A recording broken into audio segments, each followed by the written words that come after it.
The verdict about the hit show Yellowstone is in. It's supposedly a show all about whiteness. This is a critique that makes no sense. In fact, tells us more about the critics than about the show. Hey, welcome to the National Review channel, your source for facts and rationality and the fight to save America. I'm Rich Lowry with your reality check. So we're hearing from folks at the New York Times, New York Magazine, places like that Yellowstone is all about white grievance. So it is true that the protagonist and anti-hero of the show, John Dutton, is indeed white. He owns a massive ranch the size of Rhode Island in the middle of Montana. He does everything to defend his land by fair means and very often by foul means. It's true, he's a sympathetic character, but this almost can't be helped. He's played by big-time movie star Kevin Costner, who looks like the Marlboro Man and sounds like Clint Eastwood. Also, this show is shot gorgeously. The great American landscape painter Albert Bierstadt would be green with envy just looking at it. As a viewer, you look at some of these shots and you're like, yeah, maybe we should string up a developer or two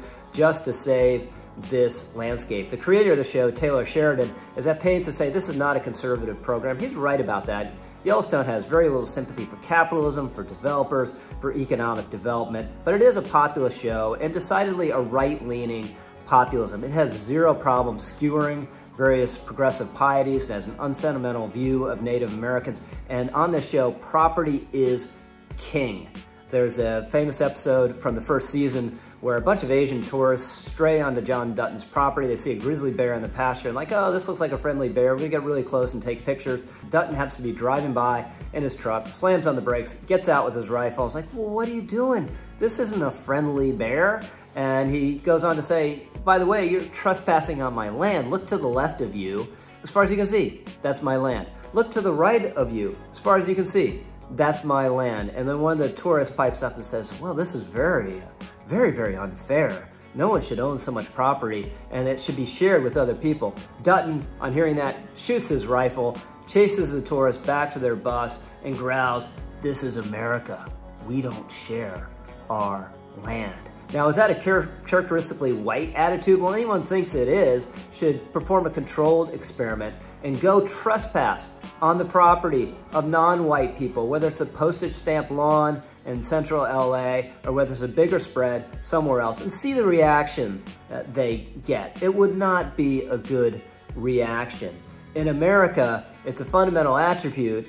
In fact, this is a fundamental human attribute to defend what's yours, to defend your own property and your own land. Another problem with the idea that this is a show just about whiteness is that Kevin Costner's adversaries very often are white as well. Dan Jenkins, a developer, shows up in the first 2 seasons, is just as Caucasian as John Dutton. Then there's the idea that the land is somehow inherently white because a white man stole it from American Indians, and Yellowstone has zero problem acknowledging the claims of Native Americans. There's a very prominent character, Thomas Rainwater. He's the chairman of the Native American tribe neighboring John Dutton's ranch. And some critics say that Rainwater is the other to John Dutton's whiteness. He's not the other, he's the same. He wants exactly the same thing that Dutton does. He wants control of the land. And just like Dutton, he's willing to plot and scheme